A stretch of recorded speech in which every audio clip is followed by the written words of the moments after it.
Good morning everybody. I'm doctor Ayodhya RK, psychiatrist, Vijayawada. నమస్తే. ఈ మధ్య తరచుగా పేషెంట్స్ వాళ్ళ అటెండెంట్స్ చాలామంది ఒక చిన్న డౌట్ అడుగుతాం సార్.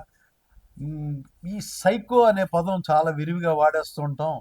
ఆ, మా బంధువుల్లో ఒక అబ్బాయి ఉన్నాడు, మాట్లాడితే కోపంగా దురుసుగా ఆవేశంగా మాట్లాడుతుంటాడు. వీడు సైకోరా. ఎవరైనా కొంచెం తేడాగా ప్రవర్తిస్తే వీడు సైకోరా అని అంటూ ఉంటాం.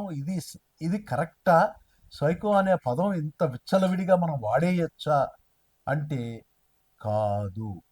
సిచ్యువేషనల్గా ఒక ఒక సందర్భాన్ని అనుసారంగా ఒక వ్యక్తిని నానా విధాలుగా రెచ్చగొట్టి అతన్ని దూషిస్తే అతని కోపం వచ్చి ఆవేశంగా మాట్లాడటాన్ని అతనికి ఇంపల్సివ్ రియాక్షన్ అది. ఒక సహజమైన అతని ఎమోషను, అతని రియాక్షన్. అంతేగాని అతను సైకో కాదు. అలా ప్రతిదానికి సైకో అనే పదం వాడటం కరెక్ట్ కాదు, పద్ధతి కాదు. సైకో అంటే కొన్ని లక్షణాలు కొన్ని రోజులుగా అతనిలో ఒక వ్యక్తిలో మనం గమనిస్తే మనం అతన్ని సైకో అని పిలవచ్చు. సైకోసిస్, ఫంక్షనల్ సైకోసిస్ అనే ఒక మానసిక రుగ్మతగా గుర్తించవచ్చు.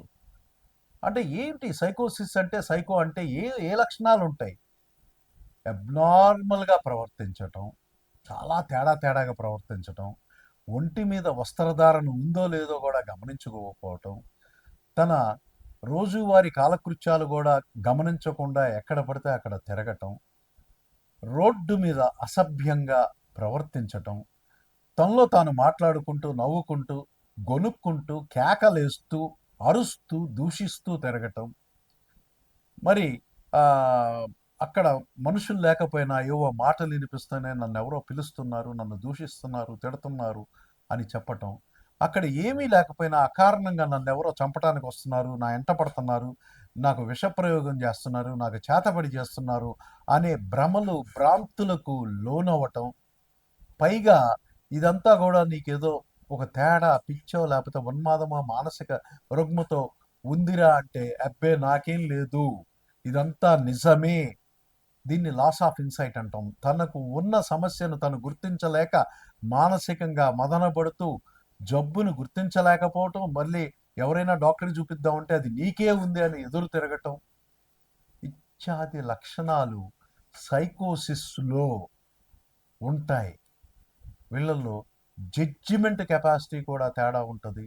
ఒక్కోసారి తీవ్రంగా తిరగబడటం, కొడటం, లేకపోతే హింసాత్మకమైన ధోరణికి వెళ్ళటం, లేదా ఒక్కోసారి ఆత్మహత్య ప్రయత్నం చేసుకోవటం కూడా వీళ్ళల్లో కనిపిస్తుంది.